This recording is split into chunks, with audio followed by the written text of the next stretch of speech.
Serkile turgan жерге куруп турду, селканага. Тиякта дагы үйлөр бар экен.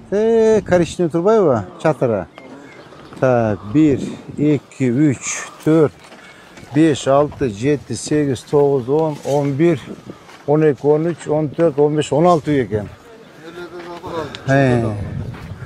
Бұл жерде анда ине сайга көчүрүш керек булардычы. Буларда документ жок да.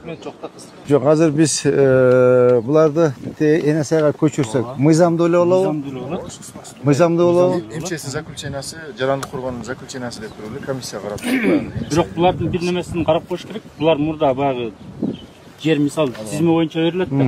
Эгер булардын документи жок болсо, ошо юридикалык жактан юристтер бир сыйра карап чыкса, булардын атында мүмкүн жери болуп туруп, анан кайра дагы бул жерге салып алыштагы дагы мүмкүн да. Ошондой жактар да болот.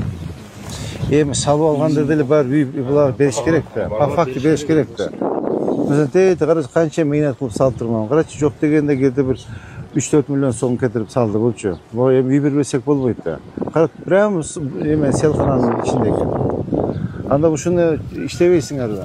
Так, чогуу анда мореки 23 кишини комиссионуна карап, ине сайга көчүрүш керек.